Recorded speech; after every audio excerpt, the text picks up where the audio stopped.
นอมรวิมานนั่นคือสวรรค์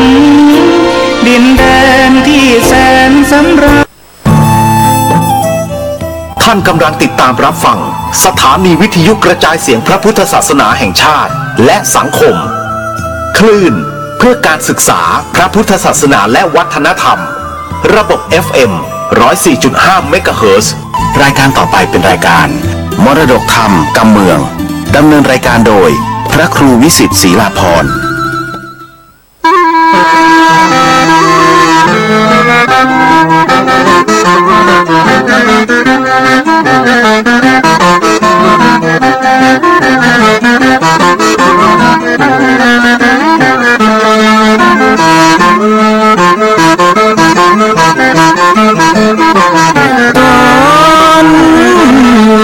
แจ้งเจ้ายินเสียงไก่ขันก่อนที่ตะวันจะขึ้นขอบฟ้า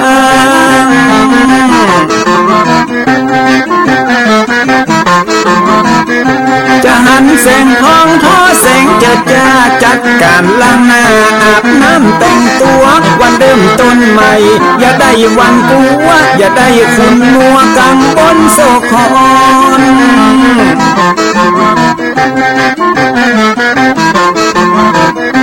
อย่าเอาน้ำขุ่นมาขังคำคอนอย่าเอาน้ำฮ้อนมาลวงหัวใจฮ้อนอ้วมอารมณ์ขุ่นคองมาตอนรับวันใหม่นี้น้องของได้น้อมเอานำทำคำสอนของพระชินวรประเสริฐเลิศล้ำ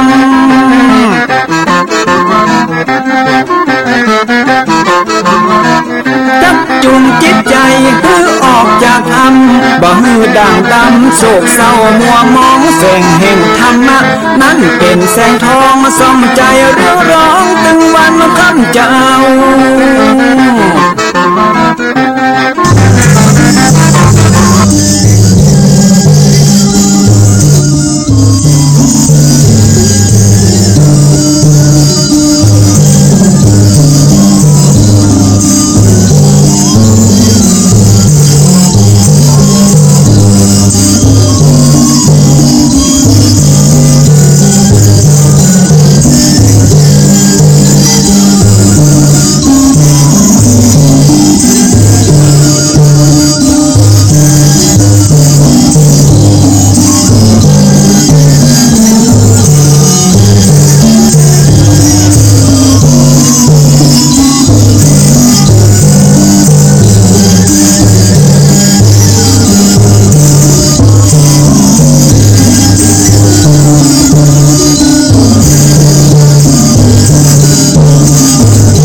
10 นิ้ว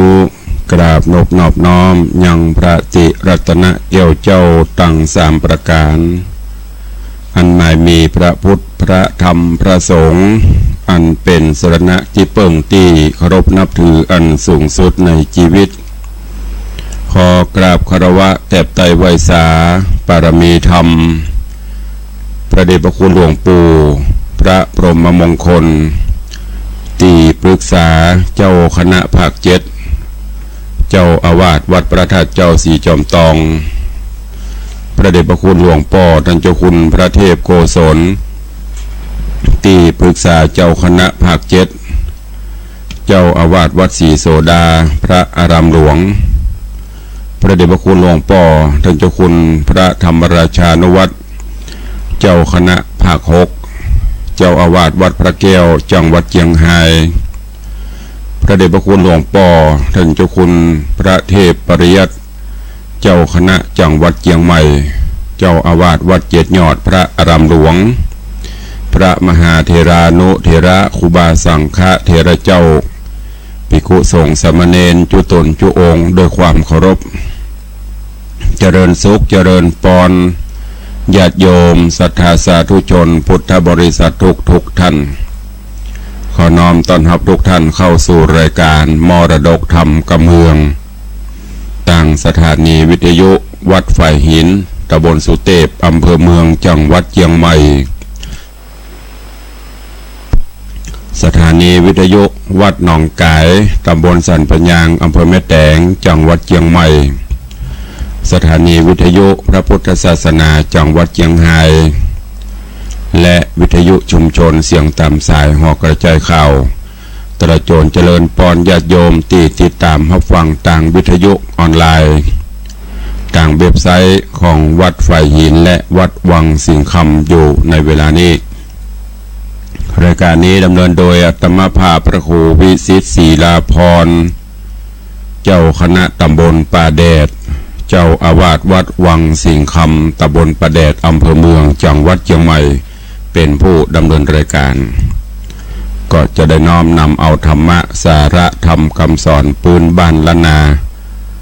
มาเทศนาคือกับญาติโยมทั้งหลาย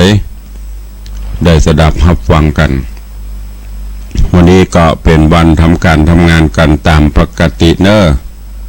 ไปยังบัดตื่นบรรลุก็ตื่นกันได้ลุกกันได้เวลาขณะนี้ก็6:10 ช่วงนี้ก็ฟ้าฝนก็เบาบางลงไปแล้วก็เริ่มเย็นพ่องในยามเจ้าควายมาก็เริ่มจะฮ้อนพ่องละก็เป็นไปตามสภาพภูมิอากาศ ก็คือระมัดระวังดูแลสุขภาพพ่องเนอะอาตมาภาพก็เตือนญาติโยมตัวเก่าก็มีพ่องตื่นเจ้ามาในเสียงแหบเสียงแห้งเพราะว่าอากาศก็ดูแลกันไปจะได้ก็ตามขอคือวันนี้เป็นวันแห่งความสุขของทุกท่านเนออยาการยังงานด้วยความสุขบานใจเดินต่างไปทางใดก็ขอคือได้ถึงจุดหมายปลายทางโดยสวัสดิภาพแกล้วกราดปลอดภัยจากอุบัติเหตุเพศภัยจะได้มาราวีเนอวันนี้ก็มาฟังกันต่อในเรื่องของจันทกุมารจาดกที่ได้นำมาเทศนาฮือกับญาติโยมสาธุชนทุกท่านได้รับฟังก็ผ่านเรื่องราวในตอนก่อนมาปูจาฮือญาติโยมทั้งหลายได้รับฟังกันในตอนที่แล้วก็มาถึงยังตอนที่บรมโพธิสัตว์เจ้าจันทกุมารได้พิจารณาอย่างเรื่องราวต่างๆ หลังจากที่มีคนทุกข์คนยากที่ไปคือกับกันทหารพราหมณ์ได้ตัดสินคดีความต่างๆก็ปรากฏว่าไม่ได้รับความเป็นธรรมซึ่งจันทกุมารก็ได้นำเอาเรื่องนั้น มาพิจารณาแห่งครั้งหนึ่งแล้วก็ตัดสิน ไปโดยความยุติธรรมจนเป็นที่ปึ่งเป็นที่พอใจของประชาชนทั้งหลายทั้งมวลก็ปากันแส่ซองสรรเสริญสดุดีคุณงามความดีที่จันทกุมารได้ทำพระเจ้าเอกราชาได้ยินเสียงแส่ซองสาธุการก็ได้ตรัสถามพอได้หูได้ทราบความเป็นมาเป็นไปแล้วก็จึงมีพระบรมราชโองการว่าต่อไปนี้ขอแต่งตั้งหรือมอบหมายให้จันทกุมารแต่เพียงผู้เดียวเป็นผู้มีหน้าที่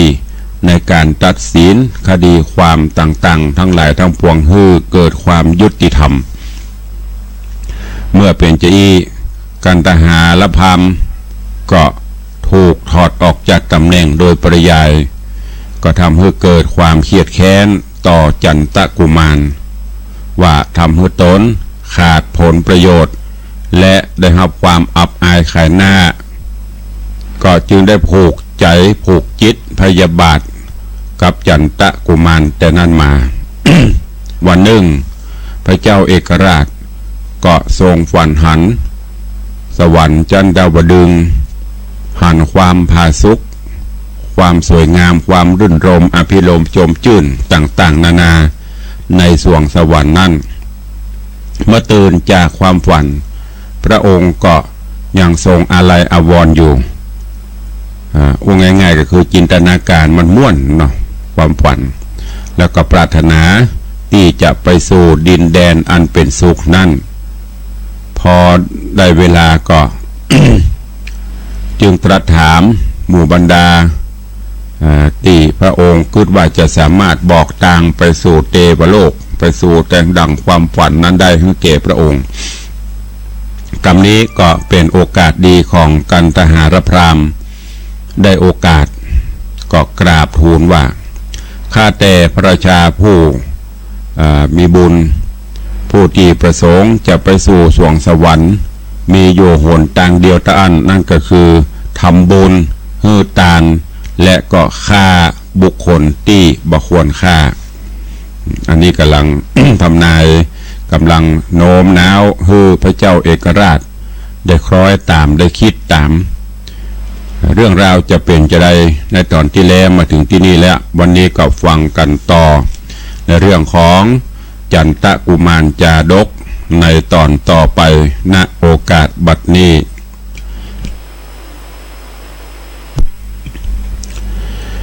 นะโมตัสสะภะคะวะโตอะระหะโตสัมมาสัมพุทธัสสะเอกาลังจาเตตะเตวะสุปินังทิสวามปัมพุชิตวาติสาทะโว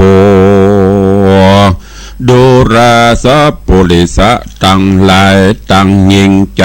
น้อยใหญ่ผู้มักไฟประสงค์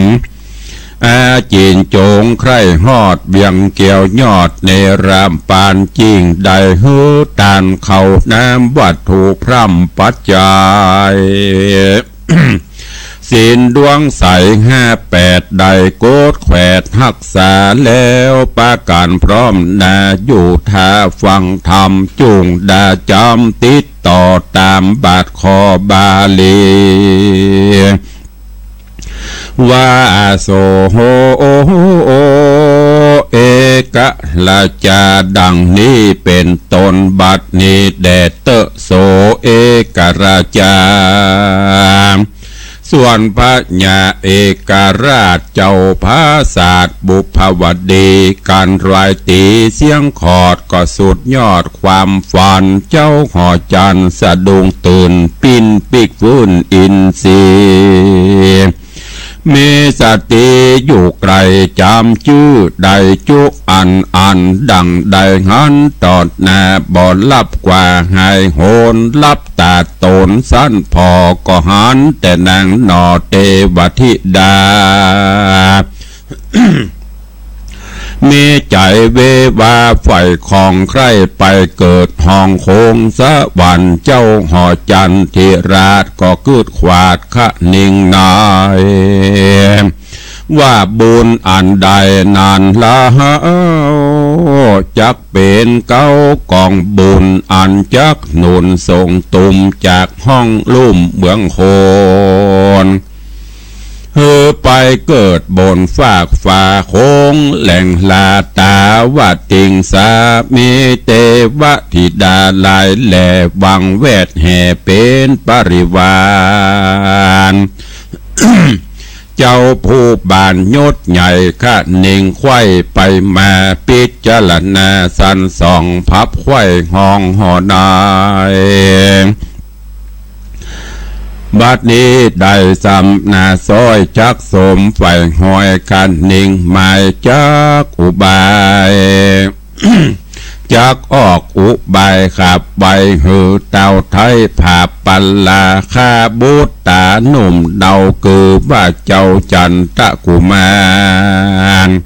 ตั้งหน่อผู้บานจุผู้หือมุบมูเมื่อมอนการสายผู้ถอนเจ้าจังบ่หลอข้างคนได้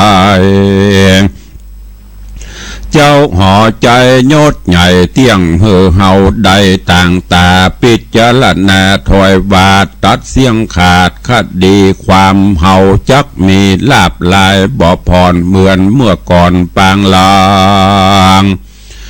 พรามตาปังถอยไรจริงยอบมือใบทุนสาว่าข้าแด่มหาราชเจ้าปัญหานี้เล่าบังใบบอกวันไขกล่าวอูต่อหน้าหมู่คนลายขอพระบุญภายปิ่นเกลาสัตว์เดชเข้าไปในข้าจะไข่กล่าวแกงหือแจ้งแน่ตามมีเจ้าปุเรธิราชฟังพรามเฮาหาดทนสาบ่อพิจารณาที่สั้นหือแน่มันตามธรรมก็รีบนำพรามเท่าเสด็จเข้าไปในก็มิงหันเล็ดแน่อันว่าพรามถอยไรก็แสงขาบไว้ทุนสามว่าข้าแด่มหาราชเจ้าตนเป็นเก้าเวียงใจกันมีใจไฟของใครไปเกิดห้องโขงสะวานจุงปูจาญาณวิเศษตามสัตราเพศเดิมมาตัดสิเนหาไฟหอยในลูกใหญ่น้อยยิงใจฆ่าสัตว์หลายนักโสดอันบ่มีโทษในตน จริงเป็นกุศลล้ำเลิศป่าไปเกิดเมืองสวรรค์เจ้าหอจันทิราชได้สละขาดตานไปยังปัจจาเข้าน้ำบัตุพร่ำเงินคำตั้งแรรำแผ่นผ้าแก่โคนกำพระอนาถาคนจะลาแก่เท่าบ่แม่นแต่ต่างบุญบ่แม่นต่างนู้นส่งยูหือไปสู่สวรรค์มีแต่ปู่จายันนี่เราหากเป็นเก้ากุศลจักปาตนท่านเต้าไปเกิดดาวตาวติงสามมีเตวะทิดาหลายแหล่บังเวทแห่เป็นปริวารสุขสำราญจื้ออื่นจ้อยสมไฟหอยบ่สงสัยเจ้าหอใจที่ราชฟังโอกาสทุนสาแห่งปะโรหิตาผู้เท่าตั้งแต่เก้าถึงปลายมีใจภายโจมจื้นปีติตื่นเจยบานก็มีราชองค์การถามทีว่าตามต้านจี้ไข่ปันว่าปุจญาณ วิเศษตามสัตราเพศเดิมมาเนี่ยสันได้จะไปแจงต้านจุงกล่าวแจงตามรายอันว่าสัตลายนักโสดอันมีโตติโตโหนเป็นกุศลแผ่พาเสดป่าไปเกิดเมืองสวรรค์ต้านโจงไข่ป้อนกล่าวจี้เฮือแจงทีตามรายว่าสัตว์ตั้งลายนอนใส่คือสัตว์น้อยใหญ่ได้จ้าเฮาจักเร่งดาแต่งห่างตามต้านอ่างไข่ปันพรามอาธรรมถอยไรก็ขาบไว้ทุนสาว่าข้าแด่มหาราชเจ้าตนเป็นเก้าปุรีปินเตามีบอกจีบอกเมตีสังกาก็เอาสัตว์นาหน่อยใหญ่มามัดไว้จอมกันแล้วเอาดาบฟันฝักฟาดถือคอขาดตกไปเฮือลือเอือดลาตกใส่เต็มขุมใหญ่ดีงามจริงจอบตามแบบเบาจ่าฮีดเก่าเดิมมาอันว่าสัตว์นอนใส่ฮือหาใดดาฮือหากือหากใดราชบุตรตีดังราชาเตวีหน่อยนาฏและโอรสราชบุตรตากานาทวนทีอย่างละสี่เป็นมางัวโอโซพระราชหลายงามอาจมาเกี่ยวราชอาจารย์ในจัดนับไปทวนที่อย่างละสี่เป็นตราตั้งคนเงินหนานุ่มเท่ากือว่าเจ้าเศรษฐีเจ้าตัวดีเลิศแล้วกือจังเพื่อแก้วเตรียมใจจัดนับไปทวนสี่ฮือได้ปอสี่จัดนับไปทวนทีฮือได้ปอสี่เป็นมาขอพระบุญภายเจ้าฟ้าอย่าได้จ้านานไปจุงฮือคนนายพวกน้อยอันใจถอยปานลายับซัดนานน้อยใหญ่ดังคาใดไข่ปันมาเรียวปันตันบาทอย่าฮือขาดอันใดข้าจากเรโหไว้แต่งสร้างตามเต้าอังข้าหนิ่งใหม่ข้าแด่พระบุญภายปิ่นกล้าเอาอันว่าเต้าเป็นเจ้าภาพปัลลาแต่เดิมมาล่วงแล้วย่อมข้าลูกแก้วใจยิงข้านางเตรียมขิงแนบขังข้าเจ้าจ้างตัวดีข้าเศรษฐีเงินใหญ่ครบถ้วนตาไข่ตามรายการโจติตายกลาพรากลาละจากเมืองโคนยอมเอาโต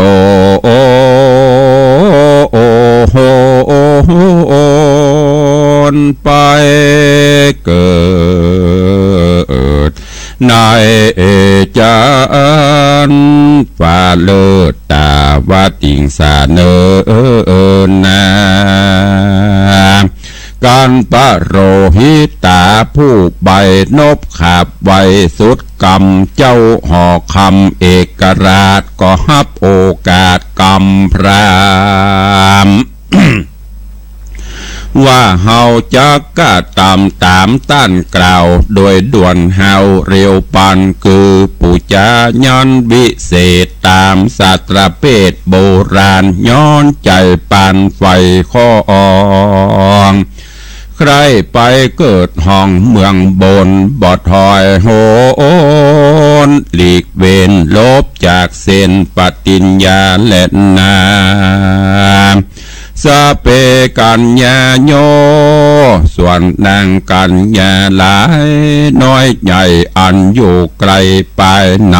ฟังกรรมไขต่อถอยแห่งปโรหิตถอยปาลากับพระญาปิ่นเกลาตั้งแต่เก่าสุดไปนางตั้งหลายสัตดุงสติฟุ้งเววาย้อนสิเนหาฮักขอดยังเจ้าหน่อยยอดจันทกุมารตั้งนางโด่งครานหน่อยนาฏวันนาอาจสมสรีราชเทวีนอดเนาตั้งลูกเต่ายิงใจจักได้ตายความหนาโดยดาบกล้าคมบางอันเจ้าห่อขวางปอดเต่าจักได้แนวคอฟันนางกำนานหลายแหล่ตังเจ้าแม่หลวงนางปั่นปวงม้วนหมู่แก่อันอยู่ไปนายต่างมีใจไว้วันบอดตั้งมันเรรนตีโอกตนร้องไห้ดังก้องควายห่อคำก็มีหันเล่นนา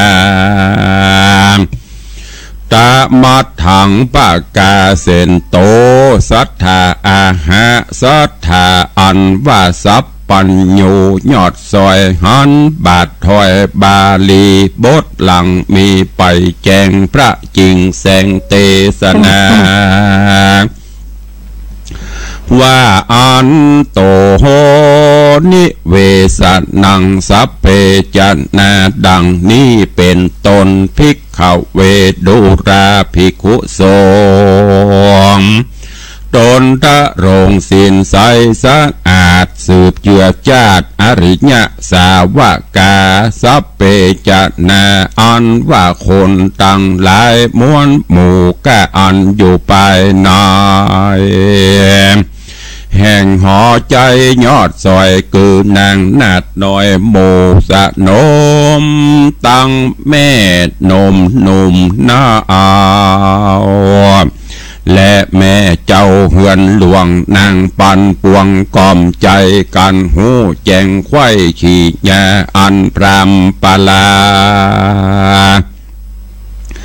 ใจถอยได้กล่าวถอยทูลสารฮือพระผู้บานเจ้าจ้างได้แต่งหังพรีกรรมอันฮึกแนะนำหยับจ้าคือฮือขา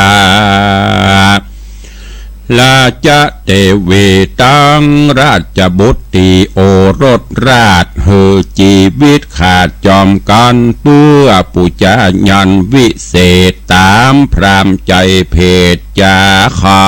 ย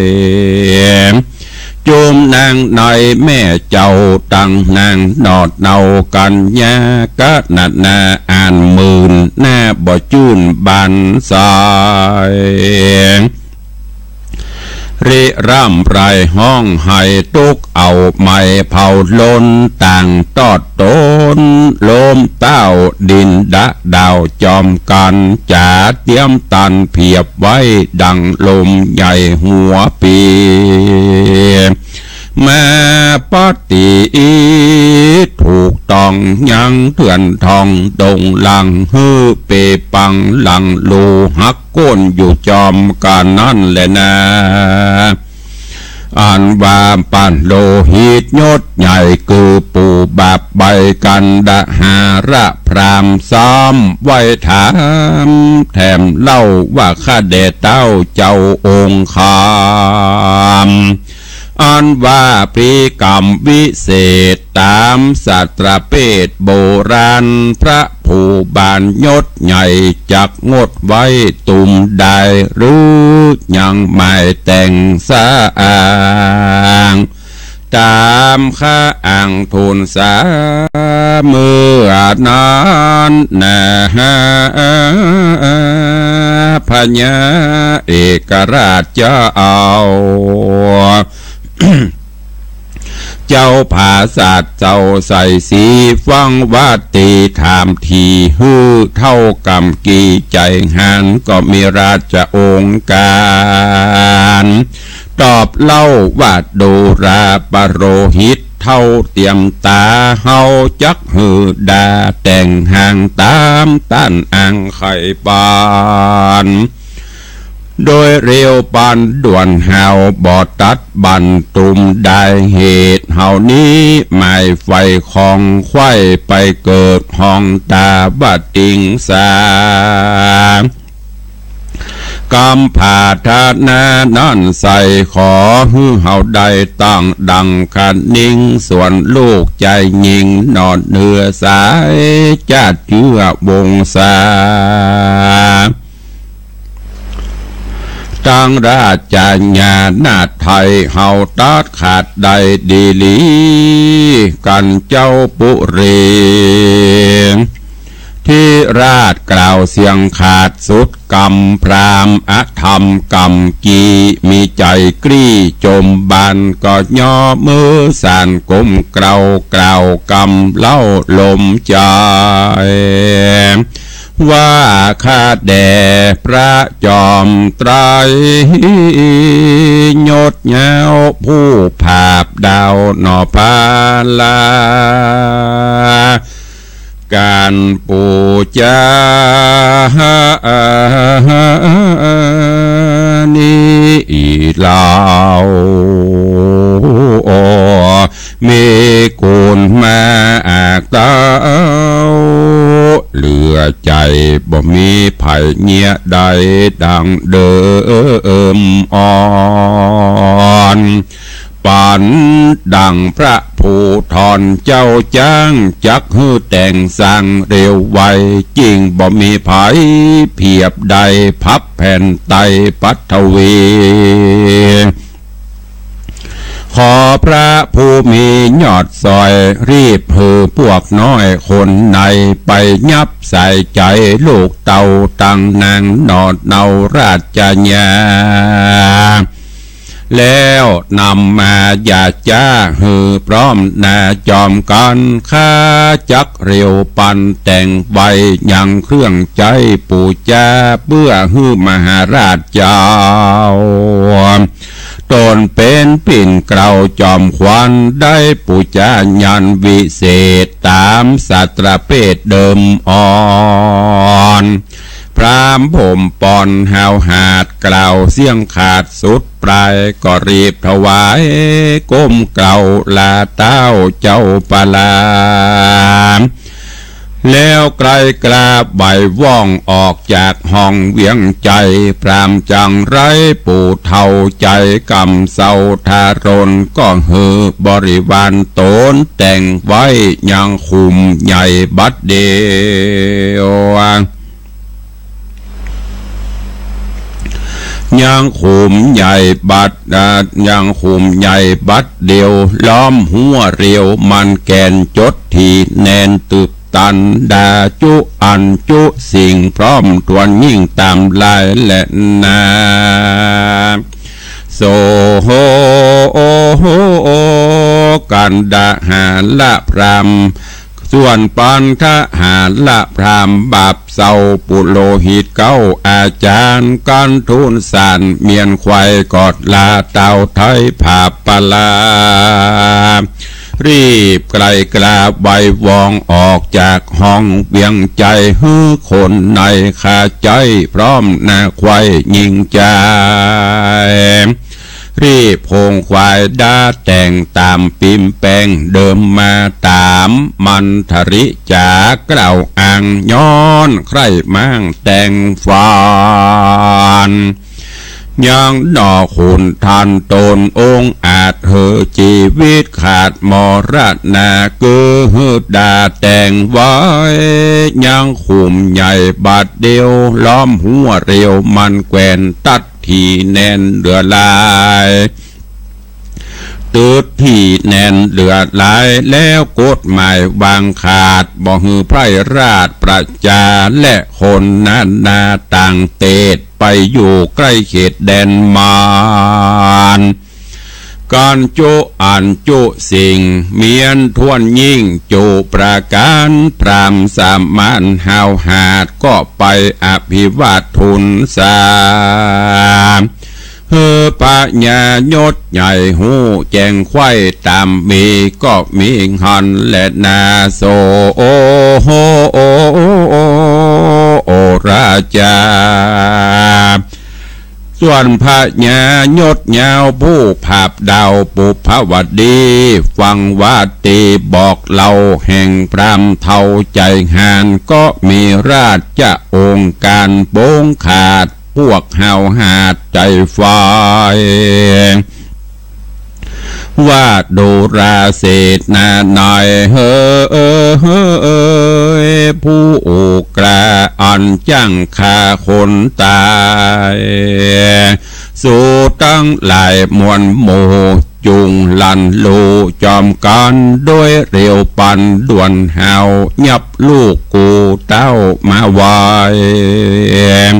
เกือหน่อห่อใจอุปราชเจ้าน้อยนาจันตะกุมารและสายผู้บานน้องเนาเกือสุริยะเจ้าขิงพา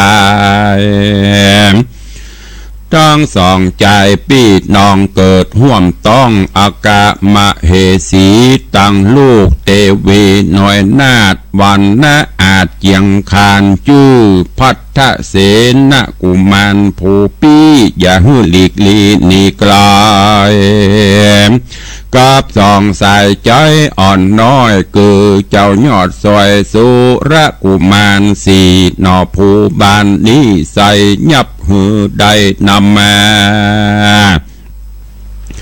กูจักด่าฟันฟาดเฮอชีวิตขาดดับขันเพื่อปูจายันวิเศษตามห้องเหตุปรีกรร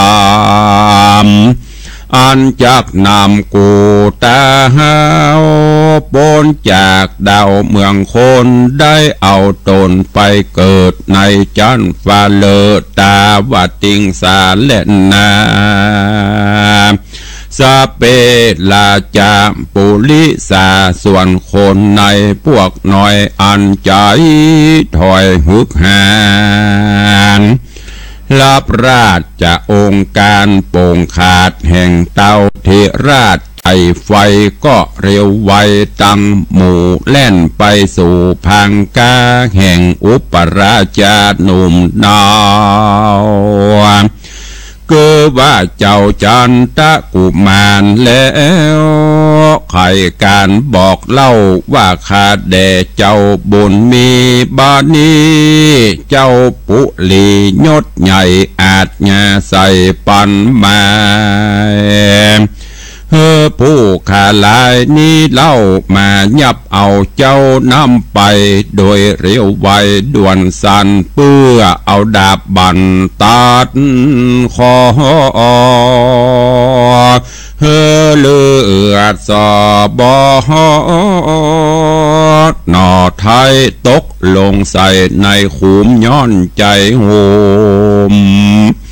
ไฟอ่างจักแต่งสั่งพรีกรรมอันเป็นบุญนำลำเลิศป่าไปเกิดเมืองสวรรค์ ขอเจ้าจอมควันอย่าจ้าไปจอมตูคาบัดเดียวแดเตอะเมื่อนันอุปราชาหนุ่มเนาหนอพระเจ้าท่าโรงยานเกิดจันตะกุมารตนองค์อาจฟังถ้อยวาดกำจาแห่งราชปุลิสาพวกน้อยจริงกล่าวถ้อยจาถามว่าดูราใจรามใจกล้าอันแกว่นข้าคนตายอันว่าเต้าบุญภายตนป้อจักสร้างก่อกระทำยังพรีกรรมวิเศษตามศาสตราเพศปิ่นเต้าคือนำเฮาไปฆ่าหือความแน่ดับขันเพื่อผู้จายันนันเหล่านั้นใส่เต้าคืดใดในใจ หรือมีคนใดบอกเรายังเฮือนเก้าขี่แง่เฮานี่นาใครโหสู่จุงกล่าวโอแม่วายตีนาเสดแน่ในพวกหน่อยก็ตอบถอยกำงามว่ากันดาหารละพรำปูท้าเอาอันเป็นเก้าอาจารย์ได้ทูลสารขับไว้บอกเต้าไทยผาปัลลาว่ากันผาธนาไฟของใครไปเกิดห้องคงสวรรค์จงปู่จ้ายันวิเศษตามเก้าเหตุปินเต่าคือนำเอาลูกเต่า4 คนเล่าเป็นใจลูกยิงหลายทวนทีอันฮือได้ป.4เป็นตราตั้งราชญาน้อยนาดงัวอุสุภราชเตรียมใจมาอาจารย์ในตัวผาเสดจ้างแก้วเลิศแถมสะเลมตังเศรษฐีมั่งเต้าอย่างละ4 เหล่าเป็นตาแล้วนำมาพร้อมนาเอาดาบกล้าคมสายแกว่งกวาดไกวฟันฟาดฮือคอขาดจอมกันฮือเลือดมันรอเข่ามันจุผู้ไหลลงสู่ในโคมเอาลัวสู่โฮมแวดไกลเอาฮือไม่ตันตาตัดสีเนหาฮือขาดบ่ไม่มาดมองเงาตามปิ่มเป่าบอกใบว่าเป็นบุญใหญ่เดือลายการจุติตายกลาพรากลาละจากเมืองคนย่อมเอาตนไปเกิดในจันฟ้าเลิศเมืองสวรรค์เจ้าห่อจานปอดเต่าฟังกำกล่าวทูลสาแห่งปโรหิตาผู้เท่าอันเป็นเก้าอาจารย์ก็มีราชองค์การโปงขาดหือข้าบาทจุคนมายับตนแห่งเจ้าอันเป็นลูกเก้าใส่ใจเพื่อนำไป ฟันฟาดเหอชีวิตขาดมรณะตามกรรมทุนสากล่าวจี้แห่งพรำกรรมกีผมข่าวนอนและนาเนธิตังขีญาสังวันนาวิเศษจาห้องเหตุธรรมเทศนาจันทกุมารตอนที่4ก็บังตอนที่3ก็บังกลมสมเด็จสเด็จ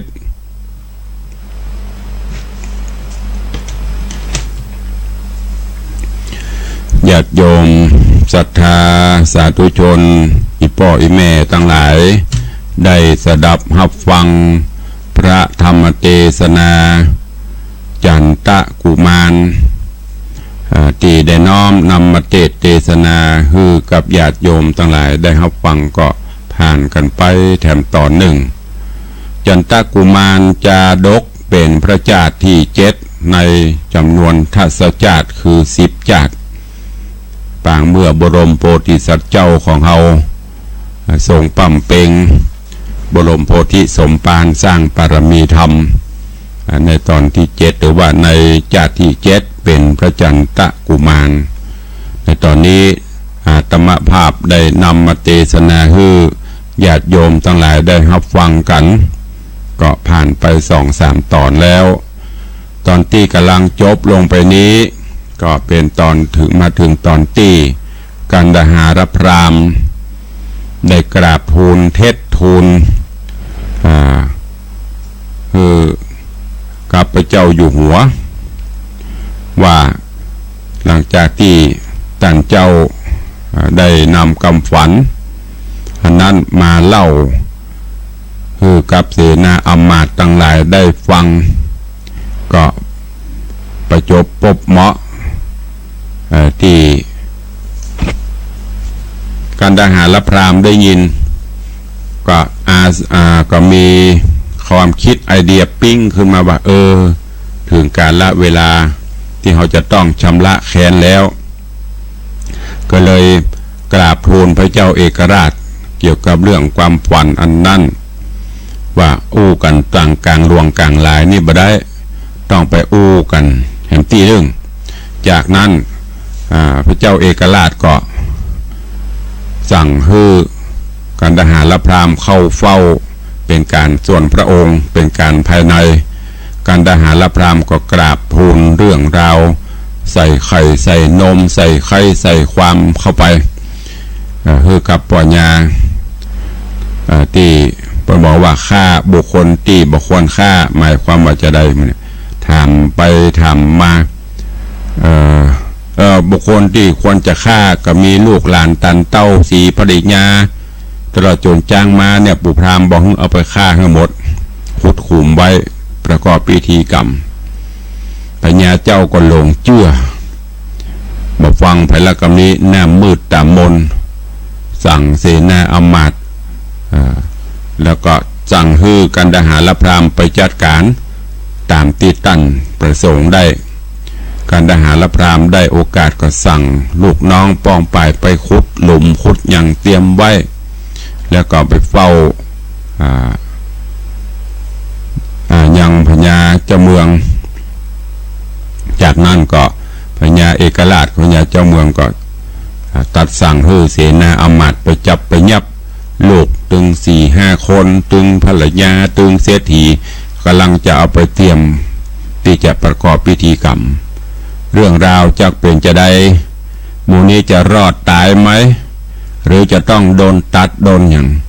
ใครจะมาช่วยหรือพญาเอกราชาจะเปลี่ยนความคิดหรือไม่จะได้ก้อยติดตามฟังกันในตอนต่อไปเนอะวันนี้ตอนนี้ก็ขอโปร่งวางไว้แต่เพียงเต้าอี้อันนี้เป็นพระธรรมเทศนาเกี่ยวกับพระจาติขององค์พระผู้มีพระภาคเจ้าเนอะเป็นมี10 จาติสุดท้ายนี่ตอนนี้กำลังอยู่จาติที่7ก็ติดตามรับฟังกันไปแล้วก็เดี๋ยวท้ายธรรมภาพจะได้สรุปให้ฟังว่าเขาควรจะปรับจะได้เมื่อเหตุการณ์จะเกิดขึ้นเขาจะได้ก้อยฟังกันไปเนอะวันนี้เหลียวพอเวลาก็เหลือแถมน้อยเดียวจะหมดลงแถมแล้วเวลาก็เว้ยเหมือนดังพระพุทธเจ้าเพิ่นตัดเตือนเขาไว้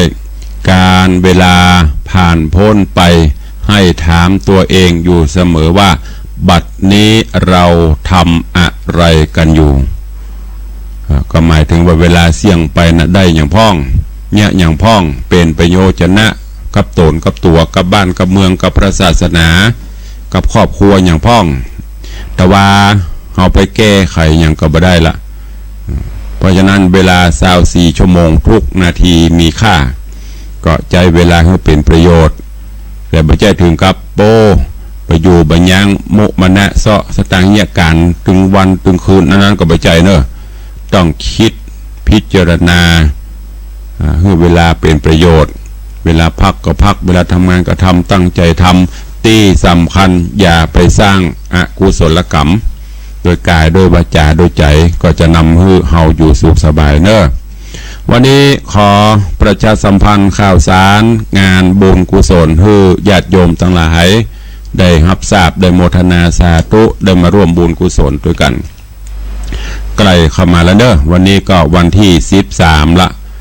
14วันพุธ15วันฮือก็จะเป็นวันตกแต่งดาขัวกินขัวตานงานสลากพัดของวัดวังสิงห์คำปีนี้เอาเจ้าเดือน12ออกมาก็ตาลละวันเสาร์ที่15เป็นวันแต่งดาวันอาทิตย์ที่16เป็นวันถวายตาลเนอะขอเอิญเจิญจวนญาติธรรมอีป่ออีแม่ปอออกไม่ออกศรัทธาที่รับฟังอยู่เนอะหากแม่นปอมีเวลาโอกาสประจบเหมาะ ก็ขอเชิญเนอะมาร่วมกินร่วมทานกับต่างวัดวังสิงห์คำกับคณะศรัทธาวัดวังสิงห์คำเนอะหากแม่นหากแม่นติดภารกิจการได้ก็เป็นยังก็สุดแล้วแต่อย่างที่อาตมาได้บอกไปการทำบุญสุนทานแล้วแต่บุญบารมีของไผ่ของมันแล้วแต่การเวลาบางพ่องเวลามีแต่บ่มีใครมาส่งบางพ่องมีคนมาส่งแต่บ่มีเวลามันก็สลับซับเปลี่ยนกันไปของจะอีแล้วแต่บุญบารมีของไผ่ของมันเนอะก็เจิญมาร่วมกันท่านใดยังจะร่วมบุญกุศลเป็นเจ้าภาพสลักกระพัดก็ยังได้หรือจะแปลงลูกบ้านตกแต่งดามาก็เอามาได้เนอะแต่ว่านี่อีแม่เนี่ยก็ลืมจืบละแม่แต่งบุญก็จะมาต่างปันหลังก็จะมาก็หลายๆบ้านอยู่ที่จะมาถามว่าเดือนแล้วก็มาเดือนนี้มาแหมบอกก็อย่างที่บอกไปการสร้างบารมีทำมันบ่มีเวลาเนอะไม่ได้จำกัดเวลาสุดแล้วแต่เวลาว่างเวลาใดเขาก็ทำไปพอเขาโหวันเกิดบ่โหวันตายเขาจะไปวันใดบ่โหมีโอกาสมีเวลาก็สร้างไปทำไปเนอะเจ้านี้เหลือเวลาแถมประมาณ3 นาทีก็รับรายงานตัว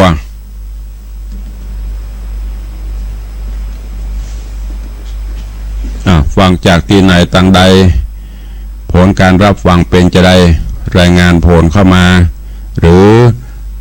ข้าเจ้าจะไปห่วมตัวลุงเนอะอีป้อจะไปเนอะผมจะไปเนอะก็รายงานเข้ามาได้ขอบคุณอนุโมทนา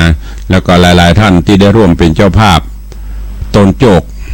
สังฆทานก๋วยหลายท่านอาตมาก็ได้ประกาศรายชื่อไปนะประกาศเจือก็เดี๋ยวเพิ่นก็จะว่าให้เหมาะเพราะมันหลายอย่างเนาะคนฟังนาจิตตังบางคนก็ชอบบางคนก็ว่าดีก็ประกาศไปหลายแล้วเจริญปอน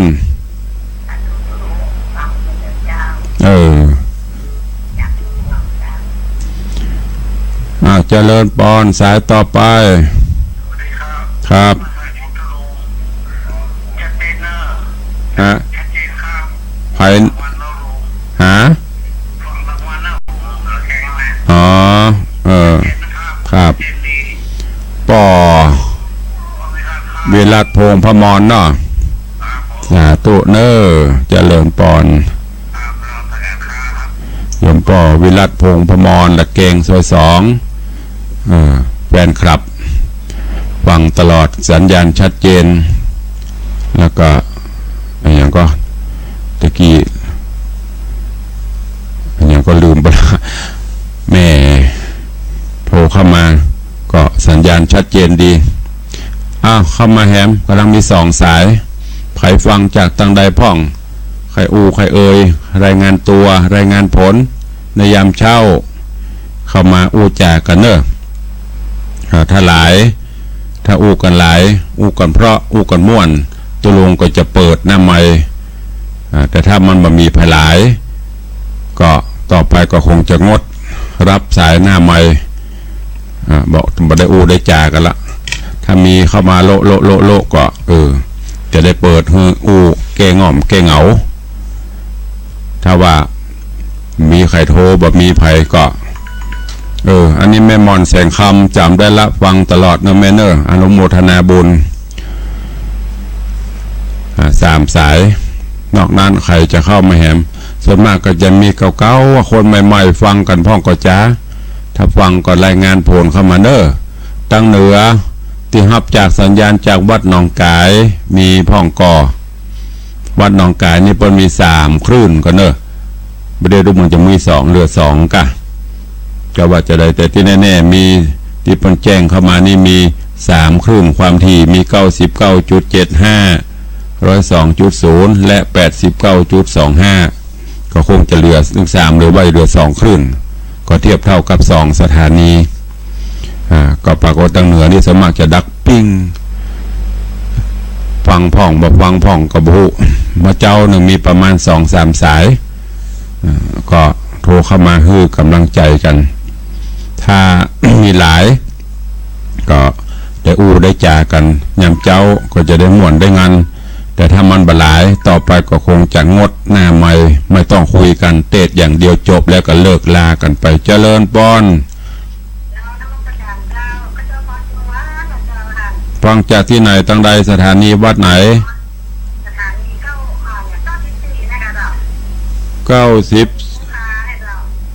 92กะ94ที่ไหนมี104กะ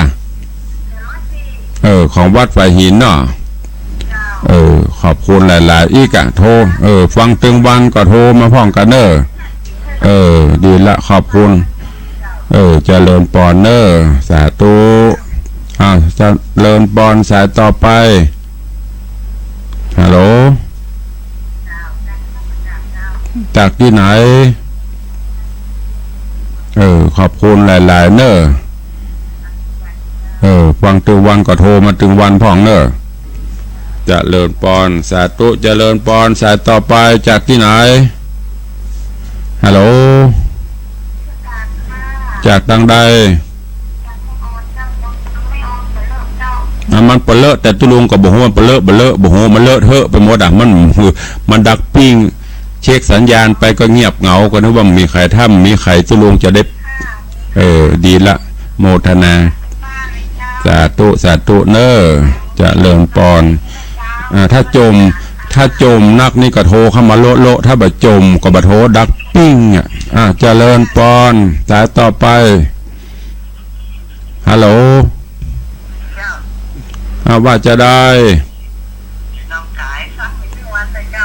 โทรมาพ้องกันจะได้ฮู้ว่าฟังบ่ฟังดักปิ้งไปฮู้ทุลุงอยู่เพอยู่บางสีคำเพี่ยบ่ค่อยโทรทุลุงก็บ่ค่อยเตะแล้วเนาะถ้าบ่ถ้าบ่ค่อยโทรทุลุงก็บ่ค่อยเตะให้ฟังแล้วเพราะทุลุงบ่ฮู้ว่าให้ฟังบ่ฟังถ้าฟังกันรายงานเข้ามาถ้าหลายๆก็จะได้เปิดหน้าไมค์ให้ในเด็ดนี้ท้องถ้าบ่หลายถ้ามีใครโทรมาก็หมูคนเดียวแอบขอบคุณเนอะเจริญปอนก็มีหลายแต่ถ้าโทรเข้ามาจะได้เช็คสัญญาณตัวอนุโมทนาบุญเนอะเบิ้ลพี่น้องตังอย่างก็น้ำจำเนอะไผอยู่ตามน้ำจำตามใกล้เคียงเบิ้ลพระกันงานศพที่วัดน้ำจำเนอะเมื่อคืนตุลุงจะไปโปรดเมตตาพี่น้องตังสันกำแพง